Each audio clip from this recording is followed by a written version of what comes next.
Mesa de debates. Oferecimento Unimed Juiz de Fora. Planos exclusivos para estudantes do maternal à graduação.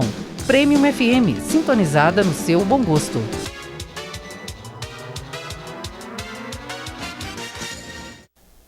Estamos de volta com a mesa de debates aqui pela TVE Juiz de Fora. Wesley, é uma pergunta que é uma preocupação, não é? A gente viu agora, recentemente, com o temporal no Rio de Janeiro, a quantidade de árvores em Botafogo, que outros lugares também, que foram arrancadas. Então, aquela quantidade. Qual a idade dessas árvores? Porque sempre a árvore vai chegando num determinado momento em que ela precisa de um certo cuidado.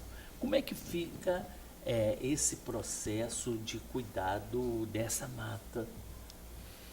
Nós temos em Juiz de Fora, né, a arborização viária, que são aquelas árvores isoladas, e você tem os remanescentes florestais. E você tem desde os espaços que a queda de uma árvore não provocaria dano algum, é um processo natural. Na verdade, ela abriria espaço, o professor me corrija se eu estiver errado, ela abriria espaço para outras espécies, né? Entre outras que exigem mais iluminação para o seu desenvolvimento. Mas o enfoque da Secretaria de Meio Ambiente com relação à arborização e segurança são as árvores das ruas, né? Da arborização viária. Uma pergunta. Eu tenho visto de vez em quando a pessoa se incomoda com uma árvore na frente da casa dela, corta a árvore, e essa árvore não é reposta. No Bom Pastor, por exemplo, eu vejo isso demais pela uma caminhada, eu vou caminhar assim, só tem uns buraquinhos, alguma coisa. Tem alguma legislação, quer dizer, depois que acabar a água do mundo, etc e tal, vai aparecer no jornal que aquela árvore fez falta. Como é que fica esse trabalho de fiscalização?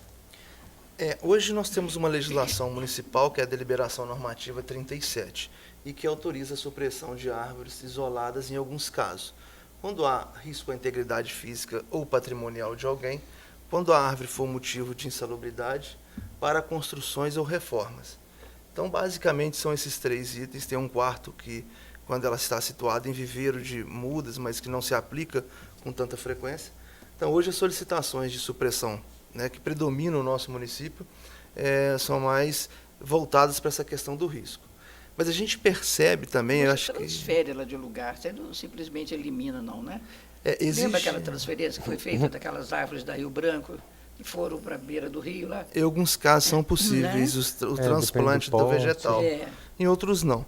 Mas nós temos em Juiz de Fora uma cultura, e aí eu acredito que até é fruto de uma arborização inadequada, implantada na década de 80, 90 e nos anos 2000, que foram plantadas espécies muito grandes, que não são apropriadas para calçadas de 1 metro, 2 metros, e hoje a gente tem um reflexo bem negativo desse plantio. Mas também é o que nós temos, é a única coisa que nós temos, então nós não podemos cortar tudo, porque senão ficamos sem nada. Você falando disso, eu sempre me questiono, quando você vai para Belo Horizonte, volta com a impressão que Juiz de Fora não tem árvore. E a cidade tem pretensão de expandir esse número de... Sim, foi aprovada em 2015 a Política Municipal de Arborização Viária. É uma política que ela institui diretrizes para a gestão da arborização viária. Foi adquirido pela Secretaria de Meio Ambiente também recentemente um tomógrafo, que é um aparelho que poucas cidades têm, justamente para tentar ter um controle melhor com relação ao risco dessas espécies.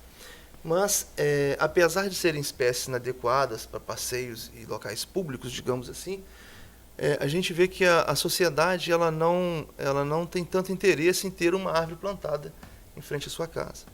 Então, hoje eu tenho, por exemplo, disponível para plantio no viveiro mais de 800 árvores, mais de 800 mudas, com porte de 2,30 metros, 3 metros, com mais de 800 gradis pronto para serem plantados. Uma pergunta.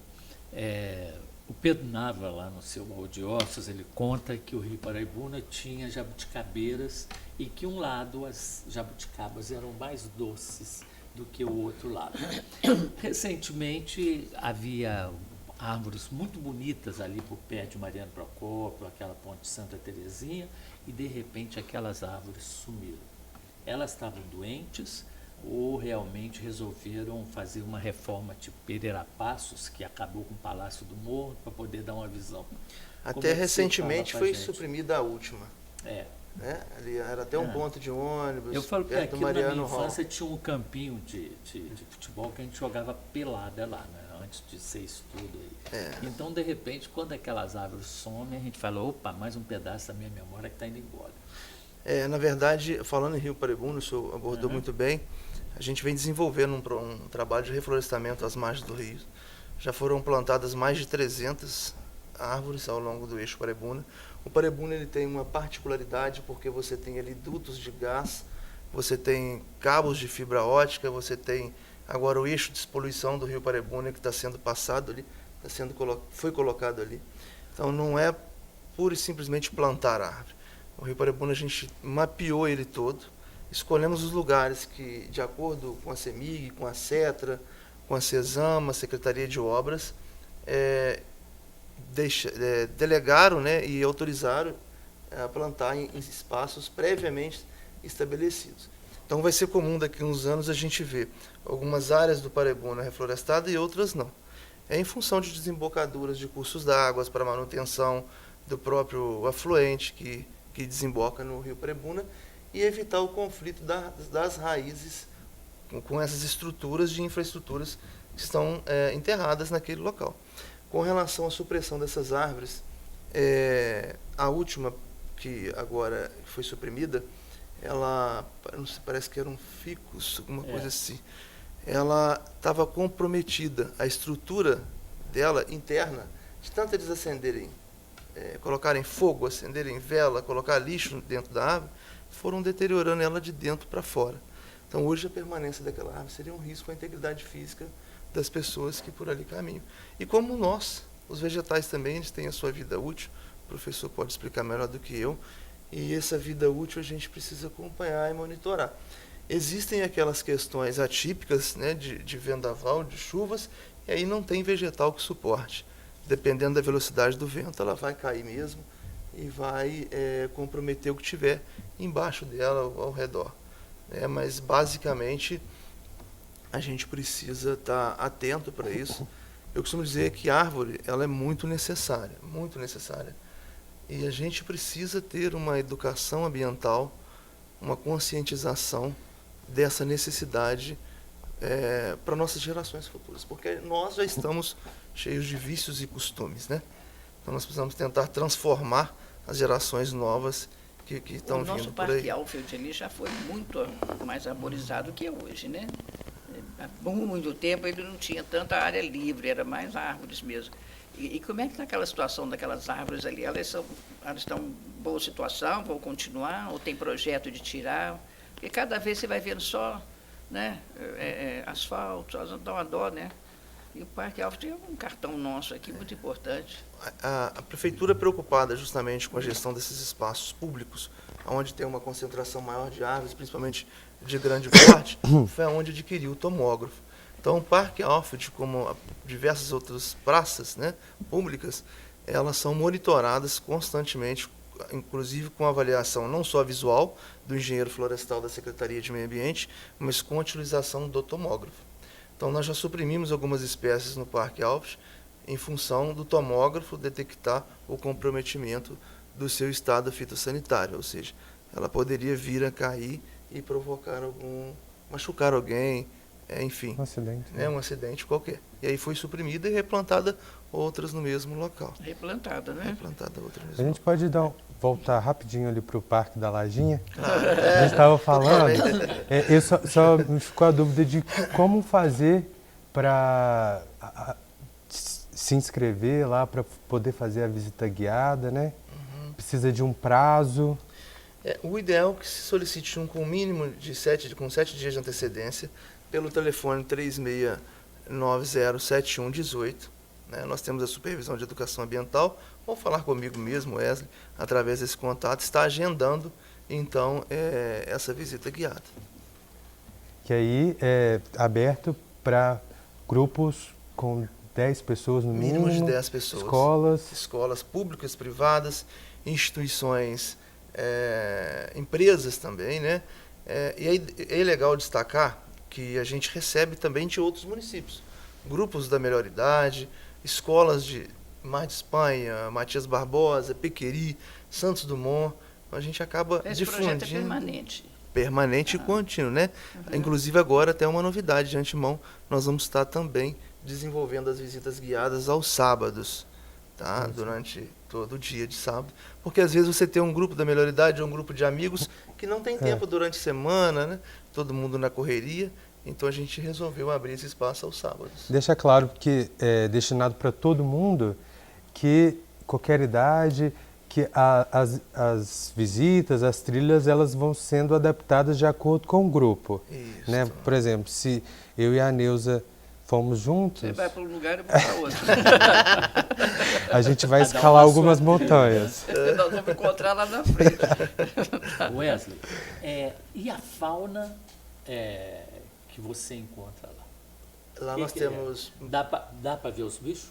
alguns sim, mas outros são quase imperceptíveis ao olho nu. Porque tem a turma da noite, né? É bacana essa Aqui, pergunta. você falou num espaço desse, logo pensa nos macacos, porque eles sabem que é uma região tão propensa a ter macacos. Lá nós temos desde aves, né, uma diversidade muito grande de aves, das mais comuns que a gente está acostumado a ver, algumas mais particulares, você só vê em determinados horários, em determinados Quais locais. E você tem também mamíferos de pequeno e médio porte, que é visto com frequência no parque, alguns com hábito diurno, outros com hábito noturno. Mas o interessante disso tudo é uma espécie em parceria com a Universidade Federal de Juiz de Fora e a Universidade da Paraíba, me corrija se estiver errado, foi descoberto recentemente uma espécie endêmica de sapinho, cuja a sua fase adulta ele é menor do que uma moeda de 1 centavo. E só existe naquele bioma ali. O Parque da Lajinha, a gente, pelo fato da gente estar dentro de um contexto urbano, e a gente na correria do dia a dia, a gente passa pelo parque e só enxerga aquilo como uma área verde. Mas o professor ele tem mais propriedade para falar sobre esse assunto do que eu. Ali existem espécies interessantes e que precisam da manutenção daquele ecossistema para a sobrevivência e a manutenção dessas espécies. Prestar atenção que esse sapinho, que é muito pequenininho, um beijo nele é o máximo pequeno príncipe. Viu? O nome científico eu não vou me arriscar a falar porque é muito complicado. Eu vim parar por aqui. Cada região tem sua comprometer. característica. Né? Ali eu estava perguntando sobre o Crambeque, ali é conhecido por cobra, né, professor? Ali no Crambeque. Então vai abrir ao público? Mas um dos critérios que a universidade adotou para poder abrir é garantir a segurança de quem está visitando. Então, pode ter certeza que a universidade, quando abrir, ela vai fazer de tudo para que acidentes como com cobra, outros animais não aconteçam. Ali é conhecido, é antigo esse mito ali. É importante lembrar que nós estamos no habitat deles. É verdade. Pois Então você pode se deparar com um deles. Por isso mesmo. Por mais cuidado que você tenha. Chama seu intervalo, senão você mata a gente. Eu vou ter que pausar mais uma vez a nossa conversa. A gente vai para mais um rápido intervalo e já voltamos com a mesa.